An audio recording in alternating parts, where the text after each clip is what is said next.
Welcome back to the Dungeon Master's Block, the place where we come to talk about the Dungeon Master, the most important person in the game. With every conversation, we hope to inspire as many as possible to keep on dungeon mastering. And I'm one of your hosts, DM Neal, aka Joe Moniac, and today we have a episode that was long in the making. We finally aligned our schedules, and we have none other than Johnny Stanton on the podcast. Do we get super nerdy about football for a hot second? You bet we do. But then do we transition into talking about tattoos and how to add them into your game, and some of the ideas that Johnny and his team have been coming up with the new and soon to be on Kickstarter Sync, which focuses on both tattoos, but more of that traditional and kind of pirate style. But there's a ton of great ideas on how to implement them into your game. Also, the listeners, I'll let you know on the behind the scenes, we have a whole bunch going on. We may have a new logo just around the corner, as well as some other exciting announcements. Nothing yet, but very, very soon. But with that out of the way, let's head to the meat. I'm starving. We ain't had nothing but maggoty bread for 3 stinking days. Why can't we have some meat? Looks like meat's back on the menu, boys. And today for the meat, we have our good friend Johnny Stanton here. Johnny is the owner of Crimson Herald Games. He's the host of the Athletics Check podcast. He was a TEDx speaker. He was a fullback in the NFL. What is NEGU? The NEGU is Never Ever Give Up. It's actually the kind of the call and response, a little bit of the Jesse Reese Foundation. Okay. Helps care for kids fighting cancer. Sweet. Athlete Ally Ambassador and D&D nerd. That's me. That's you. Yeah. That's you. So, Johnny, can you tell the people a little bit about yourself, like maybe how you got into tabletops, nerdy stuff in general, and what kind of leading up into where we are today?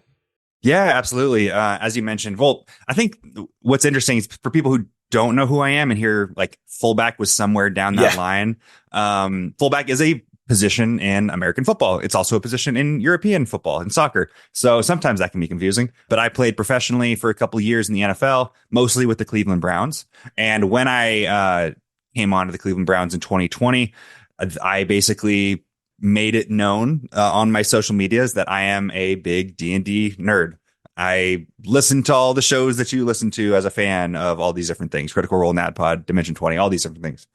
And since then, I've just been working on trying to build up my space in the community, in the TTRPG community. I am just as much of a fan of these things as any of the any of you people listening. I try to learn how to become a better dungeon master from podcasts and from YouTube videos.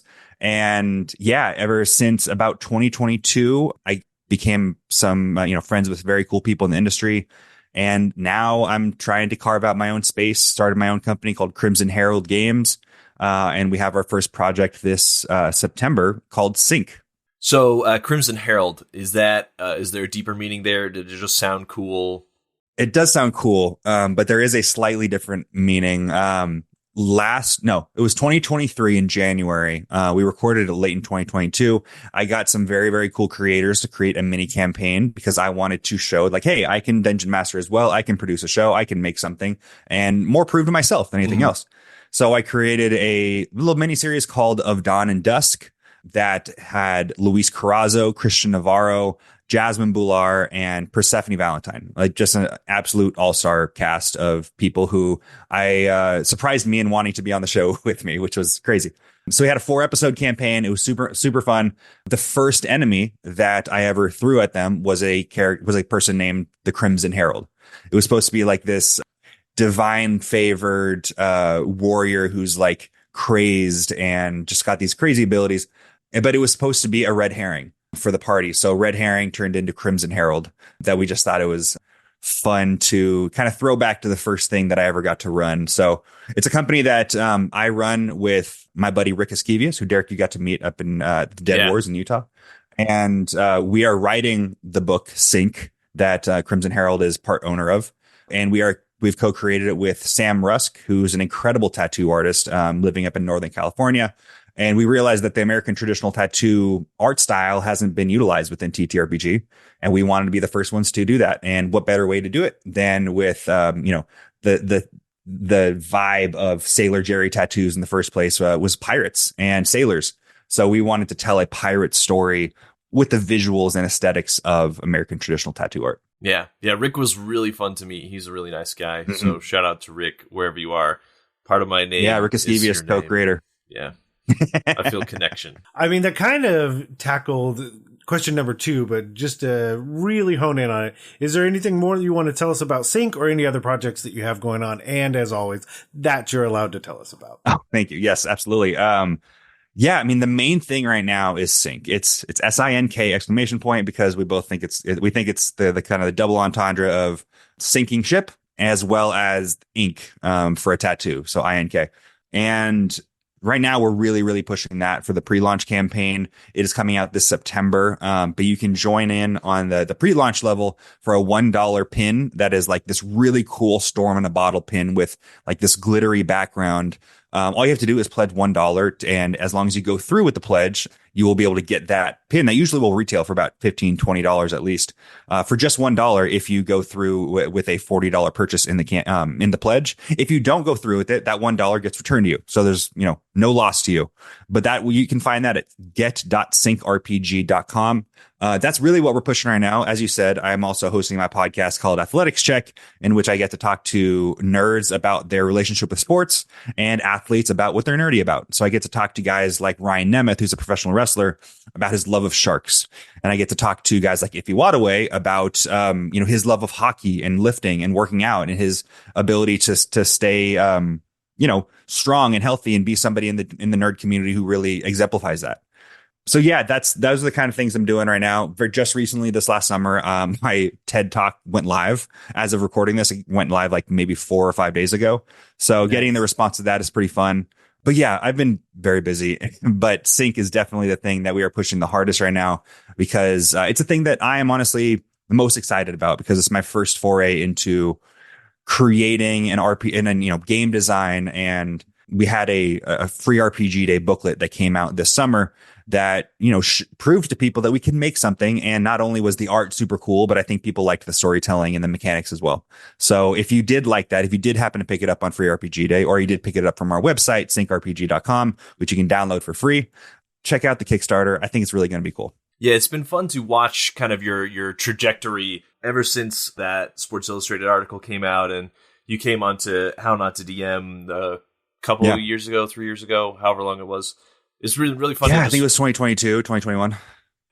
I'll have to go check. But it's been fun to watch you just throw yourself into this world and really commit to it and all the cool stuff that you've been working on. So yeah, I'm excited to see what's next.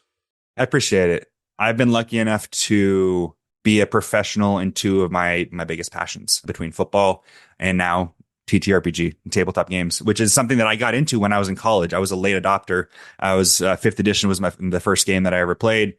And ever since then, I've just been enamored with it and wanting to design as much of it as possible. It started with subclass design, magic item design, and then running my own game. And then all of that has culminated into this 5th edition product, which has its own subclasses. It has 4 that we've announced right now. We're going to have more as stretch goals. We're going to have modular dungeons within the game, within the book itself, that you can plug and play into your game, even if you're not running a pirate campaign, or you can run it as your own mini adventure that will last maybe about 10 sessions or so.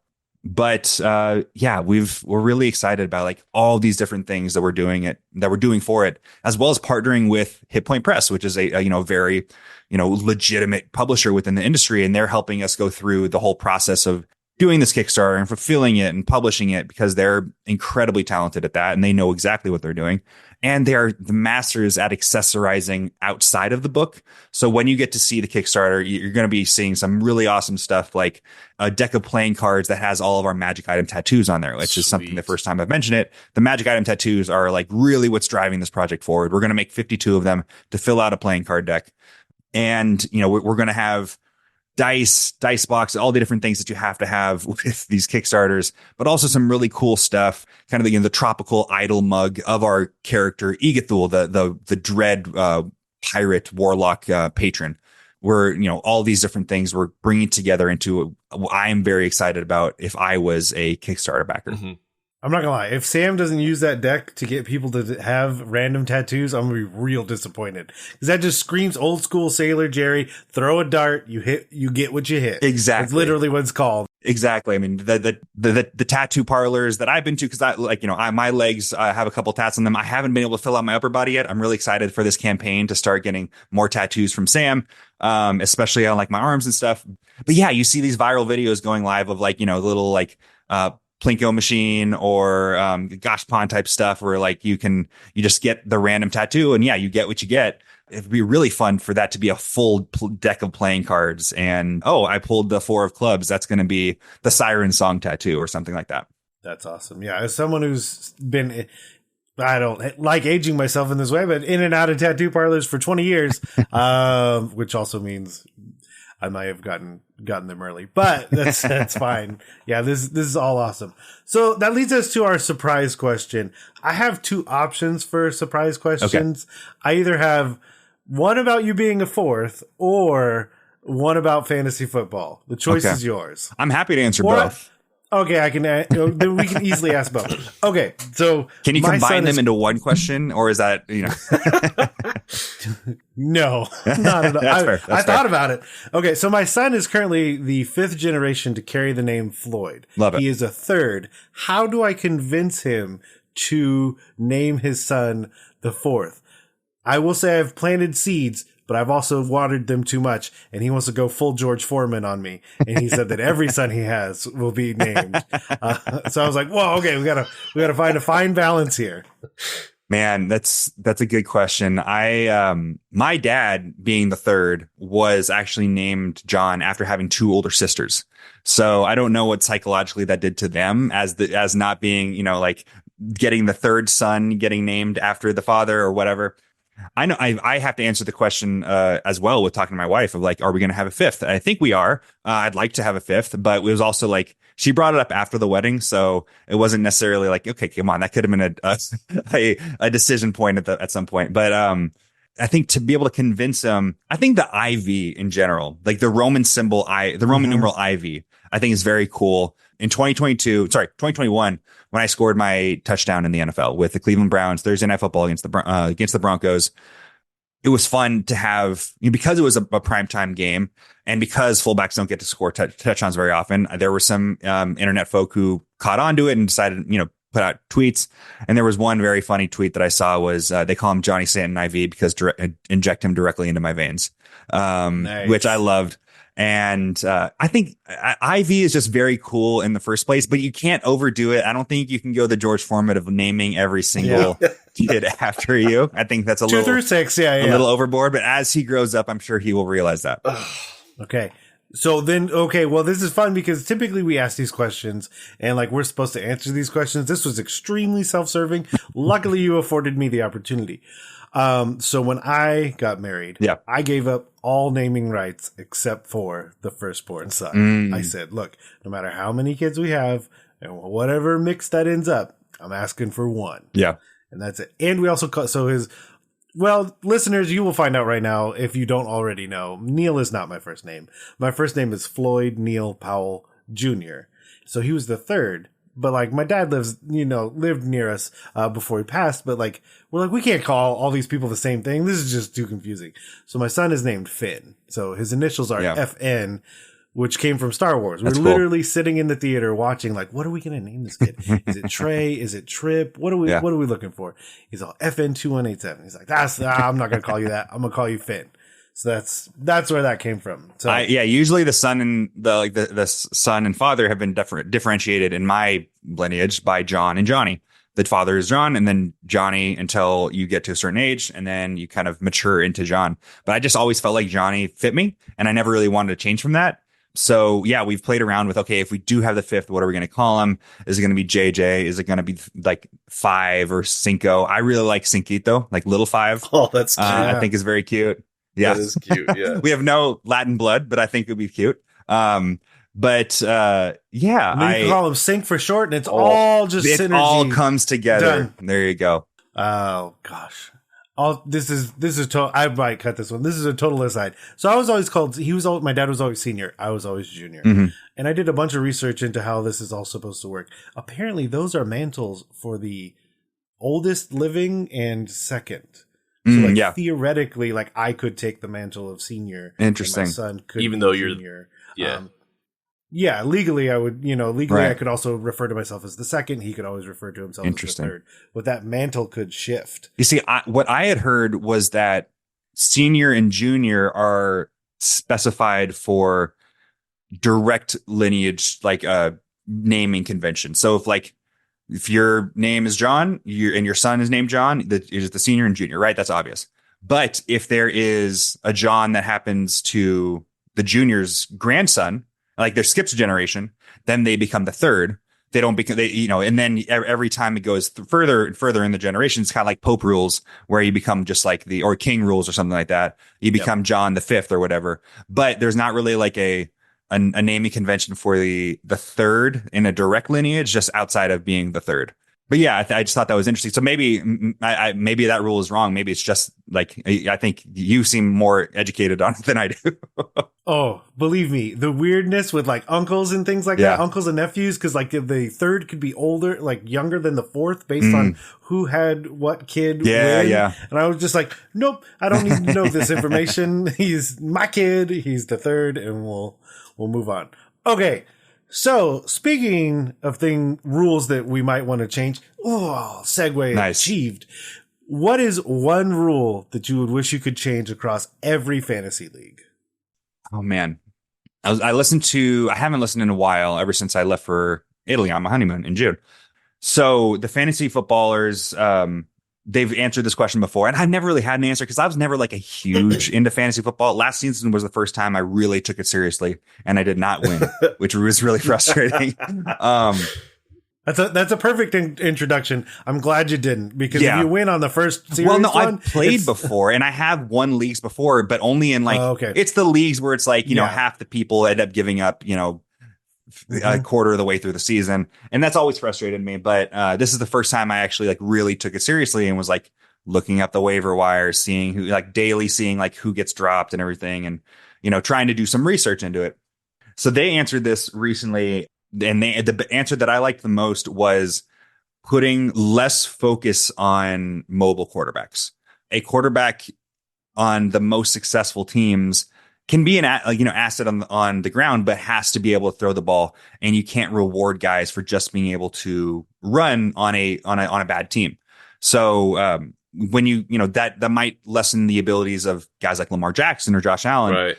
But having a mobile quarterback not only get points through the air but also on the ground, I think it specifically is more like on the Jalen Hurts example of just having the tush push of getting the 1 yard touchdowns like time after time after time. And I know that's a Philadelphia Eagle like specific thing, but it's lessening the focus in on a mobile quarterback, because otherwise it just becomes so focused and so like prioritized. Because I think fantasy football is at its strongest when the quarterback isn't like the center of your team. Like it still can be, but not when you have to to use a first round pick on a quarterback. And then when you have Jalen Hurts or Josh Allen, some leagues very quickly choose those quarterbacks to make sure that you're getting a quarterback that is absolutely dominant. So yeah, it's I think that's the rule I would give. I would say just lessening the touchdown score to 4 points, or maybe rushing touchdowns. Rushing yards being like a 3/4 of a point or something like that for every 10 yards. I don't know. Maybe that might just break it, but I think that there's something that you could do with that. Just a slight nerf. That makes sense. Yeah. It's absolutely, a lot of podcasts refer to that as the cheat code, because it's just he just kind of, like you said, it could even just be bad. And he's just like, he's really good at scrambling, and he just saw whole ran, and you're like, oh, that's cool. They lost, but I got 30 points. So yeah. The last 5 minutes have been very confusing to a lot of our listeners, but I got to add one more thing, which is that go ahead. I know what mine is. So go ahead. I was just going to say in a company league I was in last year, they had 2 quarterback slots, plus like a third floating, could be anyone. And so it was even worse to like people grabbing super quarterbacks, like, flex. That's crazy. Yeah, like way early in the draft. I ended up picking so up there's Jordan two starting Love on quarterbacks waivers, and but- then a super flex. Yeah, it was like Oh my a really gosh. weird league. I didn't like the rules at all, but that was the league that I ended up winning out of the three. That's that when I you was get in. like Matt Barkley on your bench, just to be like, if you go to your third string quarterback on any of these teams, like you got it locked. Those are those ones where you're like your last pick. You're like Tom Brady. I don't know. Maybe he'll come back. He's like, I might need him. Yeah. They might need him. I might need him. At that point, I'm fielding 3 every day. This is also a conversation I love having. Just so we're all abundantly clear, this is the nerdiest thing I actually do. It's not Fantasy D&D, football. by Yeah, the way. no. It's this. Oh my gosh, it's this. The nerdiest thing you can do is look at statistics for enjoyment. Yeah. And You're just like, ooh, that's ooh. fantasy football. You're like, IBM Watson, tell me more. Will they boom or bust? Please help me. My thing is, I don't like having kickers on the team. I love kickers in the game. I commend them for the absolute sheer amount of pressure that poor person is under, because they've just been kind of hanging out and they're like, now's my time. Yeah. If I make it, we win. If I don't, we don't. That's just a wild, like, being in the mind of the kicker. But like, the person, like, they could get you 2 points, they could get you 20 points, and at the end And of it's the year, rarely their fault. Like they are not the driver for the points, like more so than any other position. You know, receivers have to rely on quarterbacks, but they have to really rely on like making their own opportunities. Kickers don't make their own opportunities. They're reliant on the offense to make their opportunities. Yeah. So that I get you there. Yeah. Yeah, because at the end of the year, your first place kicker and 10th place, there might be like 10 or 15 points between them. But again, each week it could be 2 points, 20 points. Are they in a dome? Are they out? This is why I mean, this is the nerdiest thing I do. It's true. Are they playing in a dome? Are they outside? Is it a typical game script? What's the like plan of the other team? Do they? So yes, listener, if you want to get into something nerdy, you can always talk to someone and be like, look, if you know who a third stringer is, you've got 2 options. You're a diehard fan of that individual team, or you play fantasy football. That's the only reason you know this deep into any NFL Oh roster. man, or you like, Or you have a fan of horrible the gambling college addiction. that they went to. I've seen that where like, Yeah. Around here in Utah, people draft BYU players a bunch who are like never going to see the field, and you're like, all right, whatever, you know. Well, I always felt so bad when somebody drafted me in their fantasy leagues. I'm like, you guys just wasted a pick. You realize that? Like, I am going, like, I got one game where I got 8 points, which was One like reception. the most a fullback can ever. Yeah. One I had touchdown. like Yeah. 3 carries for 1 yard first downs. And like, it was the highest I ever could have scored. So that's, you know, I'm not don't pick fullbacks for your fantasy league. Yeah, I was like, wait a minute. I mean, if you go the route of IDP, that's my second one. Is I would always go IDP rather than like full defense. It was only until like a couple years ago that pick sixes weren't put against the defense. Like the defense wasn't on the field. Yeah. That should not count against them. No, of They course. they were sitting over on the side watching it all happen. I think the most frustrating thing is when you have like your final slot receiver, you know, your second or third receiver or your flex or whatever ends up getting a special teams touchdown. And you don't, and the point doesn't go to them, because some leagues do have the point go to them, but some don't. And that's the worst when you have like a like return you know, or something. Oh, who was it? Smith and Jigba with Seattle last year, I think had a punt or kick return touchdown that didn't get given to him. It gave to Seattle's defense. So that's a tough one. Let's get away from the football talk for a Well, little minute. I got to do my rule really quick. Okay, really go. quick. This is not a rule, but this is just a version that I've heard that sounds really fun to play. It's called Vampire. My friend told me about it. One person doesn't draft, and then they just pick up players from the waiver wire. And then if they win a game against you, they get to pick one player from your team. And that just sounds kind of fun to me. That's it. How does that person get chosen? I don't know. Like maybe pick a number out of a hat, roll a D10. I don't know. Yeah, so typically someone can also choose to be the vampire, but the key is that they get to steal someone from your active roster. Yeah. So do you try and tank the game by putting some of your best players on the bench because you don't want anyone taken take a away? loss. But then you still lose someone if you still lose someone if you take that loss, and like you can only put so many. You guys still have to field a normal fantasy team. So yeah, there's a lot of science. Yeah, just sounds fun. But that's it. That's mine. I love it. All right, now that we've sunk enough time into fantasy football talk, we can sink into talking about some tattoos, because it's As soon as this came up, it was something that like you just popped into my brain, like some thoughts from third edition and some of the best stuff that I've seen. Like I said, I've spent a bunch of time in tattoo shops.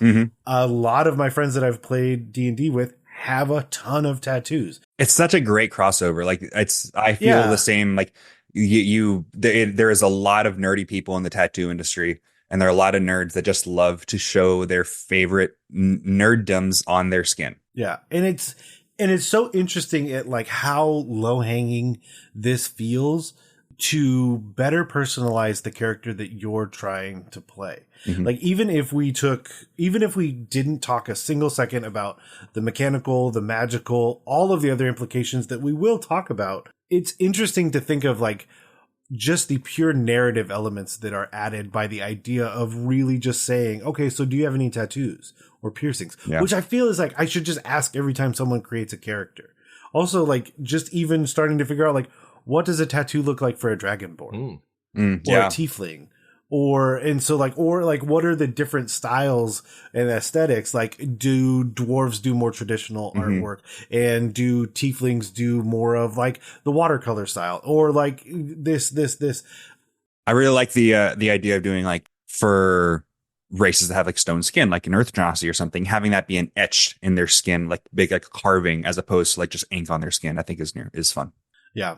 Some of the stuff we may talk about, please don't look up or look up at your own risk. There's a style called scarification as well, where basically it kind of makes me think of more, does certain tieflings go that route? There's also branding. There's also like all of these other just body modification tattoo styles. And that's not even to just say like the different artists that you could have, because that's my other thing is like, how cool of an NPC can you make that is just a tattoo artist? So I know you've put a lot of thought into it, but like and you had kind of alluded to it when we talked earlier, but like what was the big thing that kind of drew you to tattoos, and especially like that traditional style as a way to like start reintroducing or highlighting them for your role-playing game? Yeah. I mean, I got my first tattoo in 2022, December 2022. I got a tiger supposed to represent, my patron Saint Sebastian, who is a Roman centurion who got basically shot up with a bunch of arrows, and survived. And I wanted something similar. I wanted a tiger shot with arrows hanging on a tree as well. And then I wanted, I want to get something like to match that. So that's when I met Sam, and that was when I got my panther tattoo community, the second panther. But it's not it's a displacer beast that's on my other leg to kind of mirror it. So, it is a more recent for me, like attempt to get into like this hobby and this style, but I've always been enamored with the American traditional tattoo style. The reason why we got into it in the first place was when Sam tattooed me and I got to hang out with her at last year's Comic-Con. I got to thinking like this style really needs to be focused in on more, especially within the TTRPG industry. She has a huge community of Critical Role fans and Zelda fans and all these just D&D nerds in general. And I was telling her like, have you ever done, a book or like, done any artwork for a book? And she said, no. I said, well, what would you want to do if we did? And like I said, she said the pirates would work really well, but I've also always wanted to do like a dungeon crawler. So we just decided to combine the two. As far as the tattoos themselves, I think what's interesting is, at least in 5th edition, I think it really became more popular when Tasha's came out. It had the first official, or at least within 5th edition, first official D&D magic items, but none of them had art associated with them. They all said like a special needle gives you a tattoo. And I think that's very cool, especially when you're trying to create your own character. You don't want to be beholden necessarily to a style of art, but flash tattoo is such a huge presence within traditional tattoo artistry that people will choose a flash. I chose another a piece of art that was just off of an artist that I really liked, their flash sheet. And I think it's a very similar idea, like we were talking about earlier with the flash sheets and with you get what you hit. Choosing a tattoo off of an existing choice selection and getting the magic item, the magic that comes from that. Well, one of the things that I also think is really nice about the traditional style is there's something to be said about the fact that we're almost 100 years into this style. Yeah. And it's still very Literally the guy I get tattoos from in Seattle, which is a bummer because he used to live like 2 miles from me. But like now, oh no, I have to go to Seattle and see all my friends up there. But the fact that like, that's all he does. Yeah. Still like in this year, 2024, the only tattoo style that he does is traditional, and literally he is booked out 100% of the time. And the second an opening happens, it goes away. So I think choosing the traditional style is also a huge benefit to say, because like you said, it harkens back to that time. It harkens back to pirates and all these themes that you can already work into your game. And then that style stays relevant as it goes forward. So I mean, I think obviously it makes a natural choice. Yeah. It's cool to have like these different style of, there's different styles within American traditional style. Sailor Jerry had like a stranglehold on that art style for a long time. And it's very specific when you see a Sailor Jerry art. But then Ed Hardy is another very popular like art style. And it's very distinct from the Sailor Jerry style. And then when you get into like the more neo-traditional, which is a lot more pops of color. And then Sam, I believe they coined the term the pop traditional art, which is what they use in their art style of not only using a lot of pop and like media, like inspired pieces of art, but also just the style in itself kind of harkens on that neo-traditional style of like the bright pops of color. And just really leaning into that is absolutely what we're trying to do with this art style, because we know very well that Sam is the one who is really leading the charge on getting this product sold and getting people excited about it. All that Rick and I have to do is trying to fill out all of the extra fun stuff that, what your character is able to do, all these different mechanics behind these magic items, and then trying to spread them out. Like, you don't want mostly legendary tattoos. You want to have like a good spread of like uncommon, rare, very rare, and legendary art, and then just figuring out what art attaches itself to what rarity. Yeah, there's just so much to think about with this project, and we've just been having a really good time doing it. Yeah, one of the other things that I got the pre-mades, I got the deep grotto, I got all the things. Oh, thank you. One of the things that was interesting is also tying it to a class. And like, these are the kind of things that you have to think about when you're implementing this into your world, is like, okay, one of the hard things is always, if I have a world that is in existence, I guess is a decent enough term, how do I add something new?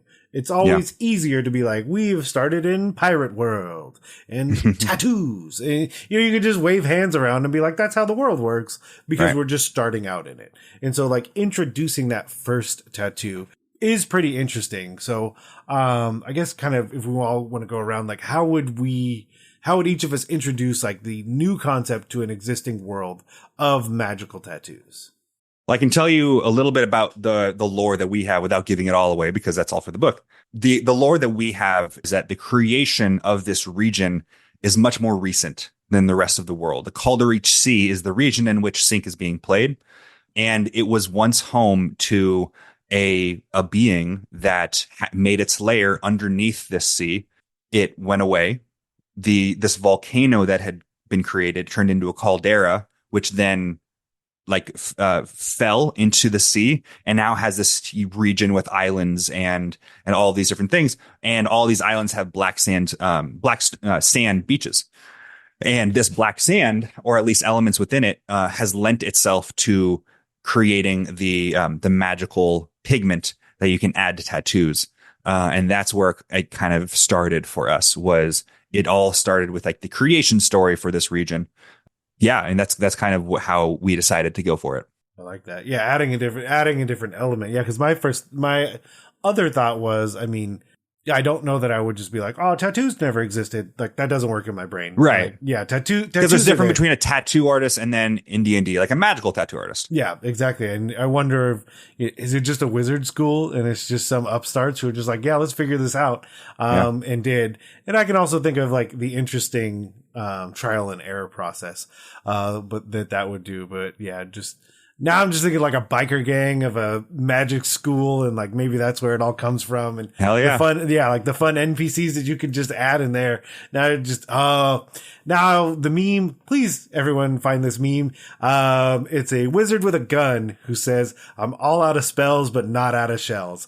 So that's kind of what it made me think of. I love it. I might do something with the deities. Maybe like one of your main deities like touches somebody and it grants them this magical power in the form of a tattoo.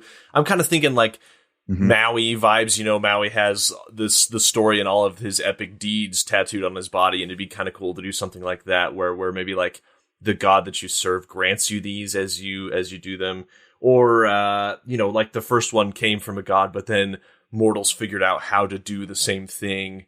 Kind of like what you were talking about, Johnny. I like the idea of like figuring out how to use the magic that permeates the world in some way to kind of infuse it. Yeah, that's probably what I would try to do. But yeah.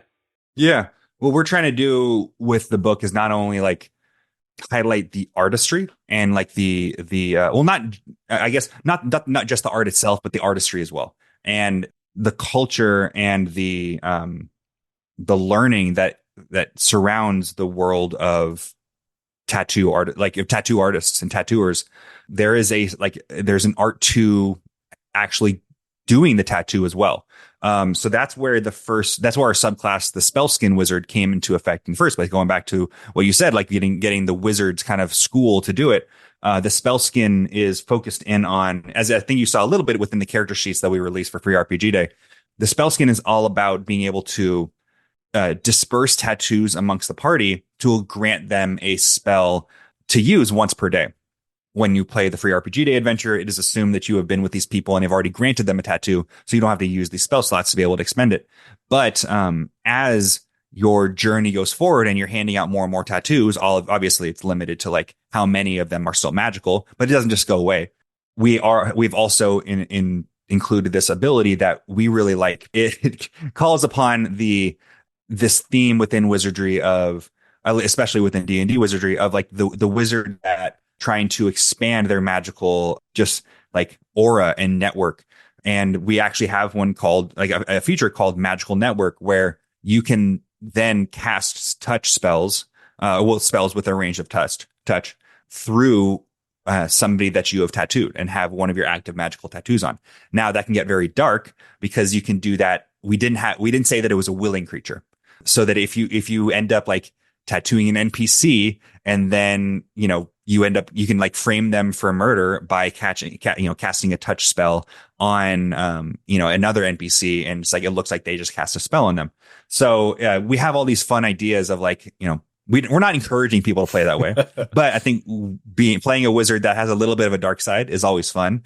And we want to, you know, create these magical features and abilities and mechanics that we haven't seen in other classes. It's most similar to a warlock or a wizard with their familiar and being able to cast spells with that range, but you're always controlling that person or that character, that familiar. And this is when you might not be able to, and kind of the mischief that you can get up to that. Yeah, it reminds me a lot of like Artificer Infusions, kind of mechanically similar, like being able to grant people. Yeah, absolutely. We would have chosen Artificer if it was SRD. Yeah, fair. For the subclass. I do like the flavor though. I like that it's different. As far as like cons for introducing tattoos to a game, I feel like the biggest con to me would be if they were just distracting from the actual game or distracting from the mechanics, you know, kind of inventing new stuff whole cloth. But I really like the way that you have designed it to be very synergistic with existing mechanics. You've taken ideas and you've taken systems and you've just kind of, you know, melded them together. And to me, that would be that's the way to do it is to add mechanics that continue to make things interesting instead of kind of replacing stuff and distracting from the game as it exists. One of the other things that I think is interesting, because you're talking about basically you could do magic items, you could do magic spells, you could do a lot of things. The nice thing about adding the tattoo is the game mechanics that you're affording yourself, I don't know, in some interesting ways change because it is attached to the body of the individual. The other thing I think of is just keep adding to the tattoo to make the spell stronger. So if you start out with a common, uncommon, rare, very rare, legendary, I'm literally pointing, like starting out at my shoulder and ending like, a full piece out to my fingertips. And like having that be that natural progression to make something that the players have, that they have an affinity to, that it's also not like I have my +1 sword that's gotten me here and I have thrown it thusly into the trash because I have found the +2 that I have now had for a whole round. But like adding those certain things onto the tattoo and making them more and more and more. And like you said, they don't just go away. It's whether or not they have that magical power, and then how basically is it a recharge on a long rest? Is it this? Is it that? So yeah, I think there's just a lot of there's just a lot of options, which is so much fun. Is there anything that you and Rick and Sam were working on that kind of ended up on the cutting room floor that you're not going to use, but that would be kind of fun or just like idea fodder for folks out there running games? Yeah, I don't want to say anything that we might end up pulling like later on down the line or something like that might be a stretch goal or something. There are definitely ideas that we went away from, a lot of it because of the sensitivity of having tattoos be part of a lot of religious and spiritual centers of a lot of cultures. We are specifically focusing in on the American traditional style, which is a lot of, European and American, focus. But it also calls upon a lot of Hawaiian and Islander culture, which we don't want to appropriate by any means, because none of us are belong to that heritage.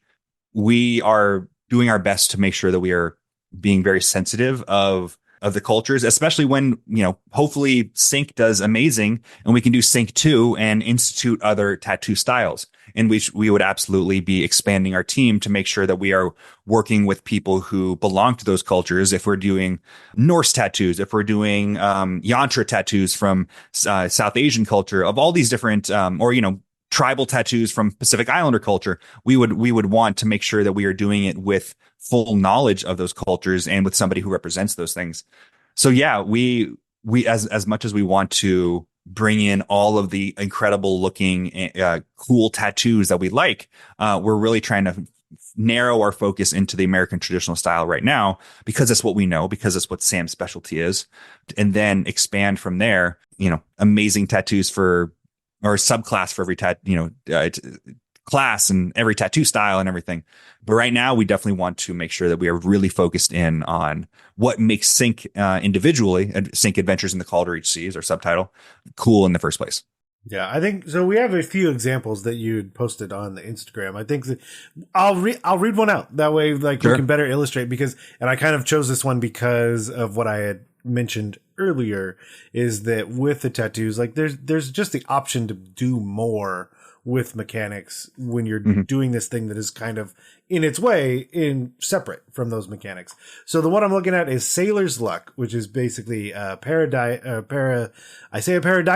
Gambler's Virtue. Gambler's Virtue. Oh, good. That's the Sailor's Luck is the feature in it. Yeah. Yes. Perfect. And so basically it's 2d6 that you roll at the beginning of the day. And you're hoping for boxcars because, basically twice during that day, you can use one of the die to either increase or decrease a roll that you have done or that someone that you can see has done. Mm-hmm. That's such an interesting, starting out your day and you're just boxcar, which, because you want the highest number possible, certainly. Yes. It definitely calls to mind the features of the Divination Wizard, where you roll your important dice at the beginning of the day and you can replace any roll you have. It also a little bit of the College of Lore Bards cutting words. I think it's cutting words. Feature where you can adjust somebody's saving throw or attack roll that hits you or your party member.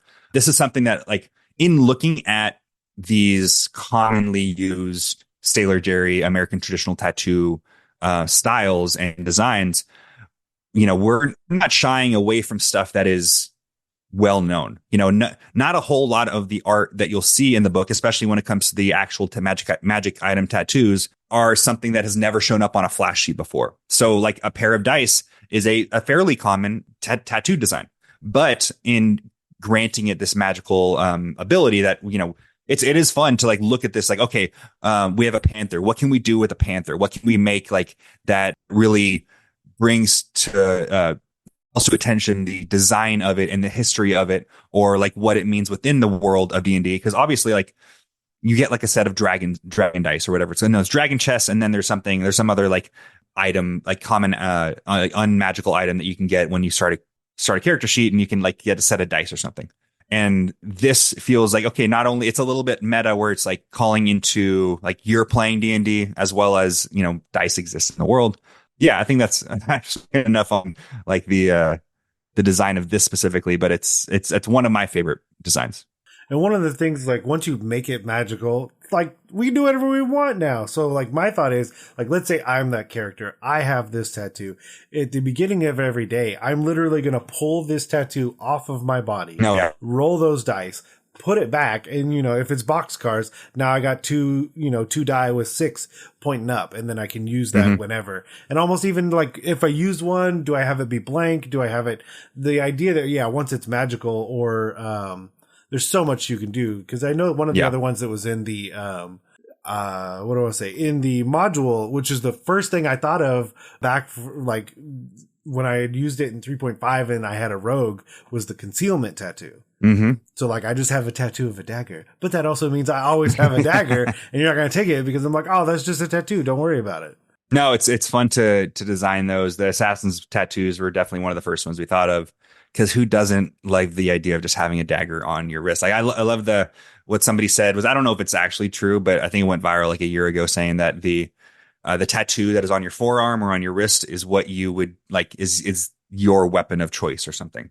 And yeah, you get to choose your weapon of choice, whether it's a dagger, a hatchet, a revolver. Yeah, we're really getting to have fun with and not necessarily just going after the first thought. I think what you could think of was like with that Gambler's Virtue tattoo, you might just be like a reroll, but we wanted it to affect different ways. And then, why is it a D6 if you're rerolling a D20? Because the D6 is, what shows up in those tattoos. Anyway, yeah, I've talked enough about the Gambler's Virtue. Well, I mean, it's a great, like you said, it's a great touch point though, because I think it illustrates better like the way that thinking about 5th edition this far into it starts to apply. Because my thought is like, if I have just a floating D6, why can't I just change how much damage I did on a spell, or how much the cleric healed someone, or like really honing in on like, no, this thing can go anywhere. Like add it or subtract it from literally any other number at the table. Like just get wild with it. Come on. So that was another thought I had with it, is like, it just shows the interesting things that we can do with how many things that have been iterated on for 5th edition. Yeah, absolutely. One of the other pieces I was thinking is, attunement is such an interesting concept when thinking about a tattoo.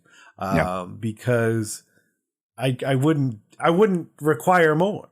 You got a tattoo. That is your attunement. As a person who has sat for hours upon hours with someone stabbing me hundreds of times while I pay them to do it, like that is the attunement process, just in the act of receiving the tattoo.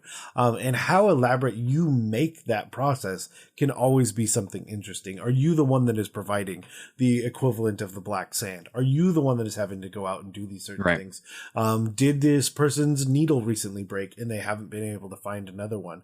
So is that even your starting quest, is to say, hey, I no longer have the ability to do that. I also don't have the ability to go get the thing. If you go get the thing, your reward will be these magical tattoos for all of you.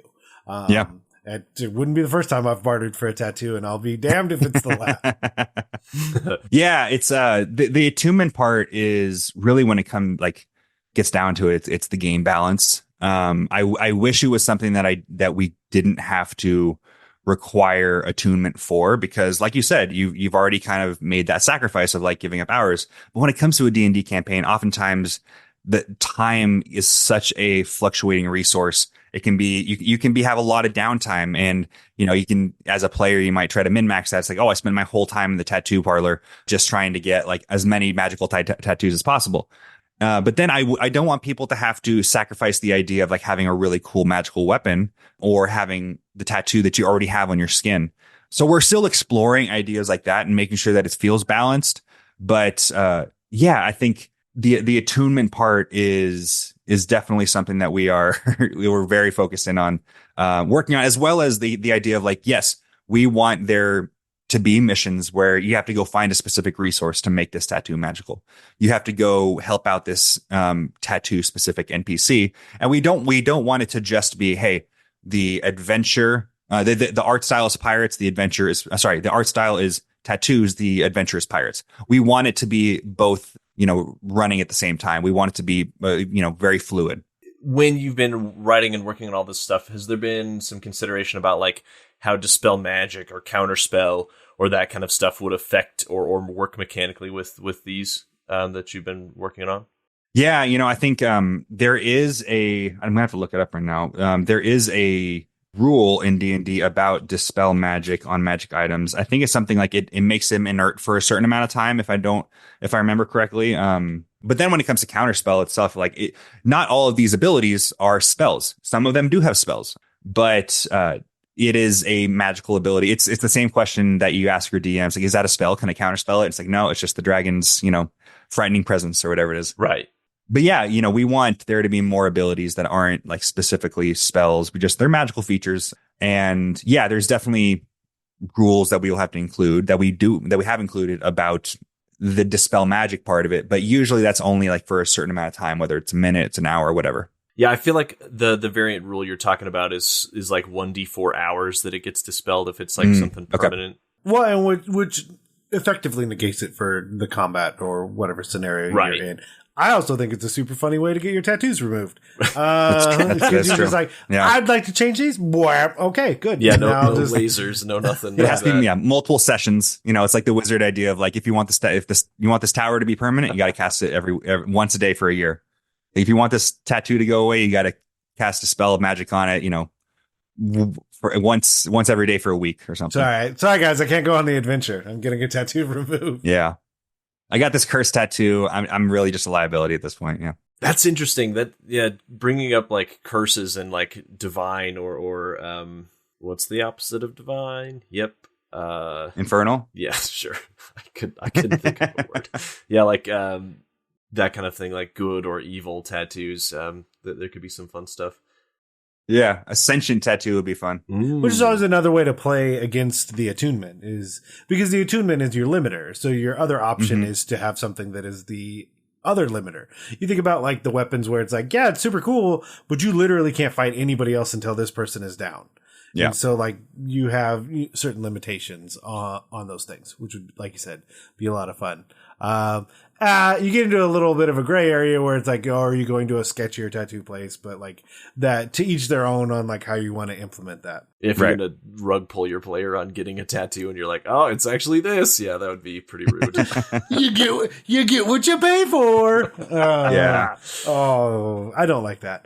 Okay. So one of the other questions we have is like, what is some homework that people could do to like either read, watch, see, go do? I say that because the obvious advice would be just go get a tattoo, which obviously, I mean, again, very much to each their own on that particular choice. But yeah, some homework that we could give listeners to do.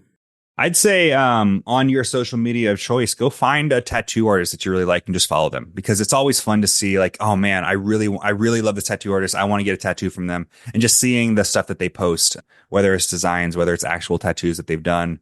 It's just exciting to see like, other people that also are really looking forward to getting a tattoo from this artist. So, I mean, I would recommend following Samurai Rusk on social media, because Sam is an incredible artist and posts a ton of content about their that they make. But I would just go check out a tattoo artist on Instagram or something, because that's honestly how they get most of their business, I believe. And just enjoy, following them and seeing the art they come out with. Yeah, there's someone who I follow where it's like thin line anime style, and I'm like, oh, you lived so far away, but I wish you were next door, because you would ruin my bank account. So yeah, I love that. I'm trying to think.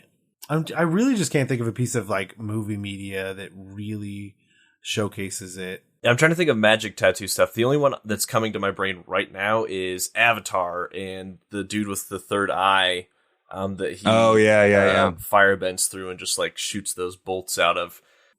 You did it. You saved me. There's another podcast that I do called Whelmed, The Young Justice Files. One of the main characters is Aqualad, who eventually becomes Aquaman. But he basically has like full arm tattoos that he can manipulate. And a lot of the Atlanteans from that setting have tattoos that they can basically train to use better, which is also another interesting thing that you could add as an element. You could have the tattoo and then basically continue to use the feature of the tattoo for it to become stronger as well. Like you have a better affinity for using it rather than even just adding on to it. So yeah, watch Young Justice. It's a great show. That's my always advice. Just watch more Young Justice. The other question we have, of course, is where can people go on this World Wide Web to see all the awesome stuff you're doing? Oh, you can follow me at Johnny Stanton IV. We were talking about being the fourth earlier. That's what the IV is. Johnny Stanton IV on all social medias. And then, but more importantly, go to get.synkrpg.com. If you're at all interested in our Kickstarter, I really hope you are. Sign in your email to get notified for when the Kickstarter launches and when it's coming up. And then if you're willing to put down $1, you have the opportunity to get an incredibly cool magic item tattoo. Magic item tattoos are on the brand. A pin with a glitter transparent back that we think is incredibly cool. It like whirls kind of like a lava lamp. And normally that thing would go for like $20 or more when you buy it at a convention or something. We think it's pretty neat, and it's a really cool opportunity to get as many people on board as possible. I mean, first and foremost, well, I definitely have to have you back on. Thank you. And I will absolutely say, if you would like to have someone come tell you that personal training is definitely just like running a Dungeon Masters game on Athletics Check, I'm your guy. Hell yeah. It blew my mind how much it transitioned from being your forever DM to going to be a personal trainer for basically class. And I was like, this is the same. I just got to hype you up like the whole time and make sure you're doing the right thing. Like that's all. This is my role. I would love to talk more about that. Let's do it. Perfect. But yeah, we'll have you on. And hopefully we can get the rest of the team on because this is something near and dear to my heart. The number of traditional tattoos that I have, speaks to that, and extremely nerdy traditional tattoos as well. Oh yeah. Speaks directly to that. So is there any other kind? No, there shouldn't be. We just want to thank Johnny again for coming on, spending some time with us, talking about tattoos that he has in-game, out-of-game, and everything in between. And of course, if you wanted to let us know how you've implemented tattoos into your games, the best way to do that is to head over and email us at dungeonmasterblock@gmail.com. And of course, if you saw fit and you want a tattoo, a review on the side of this podcast, feel free. Go to your podcatcher of choice, leave that rating and review. And of course, if you follow us on social media, you can typically find us at DMS_block or Dungeon Masters Block, no matter what social platform you're on. And of course, as always, the Dungeon Masters Block is a proud member of the Block Party Podcast Network, where you can check out shows like Geek Wars, Detentions and Dragons, Dungeons and Dragons and Daughters, and I can say with the utmost confidence, and more. But as always, thank you for listening to the Dungeon Masters Block, the place where we come to talk about the Dungeon Master, the most important person in the game, the only person capable of playing gods, killing characters, and lowering the egos of everyone else at the table. I'm DM Neal. Good night, good luck, and keep on dungeon mastering.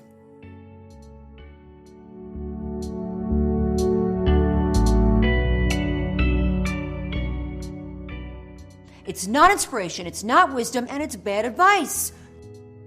The only way that they can have the tattoo in game is if they have the tattoo in real life. No, that's not fair.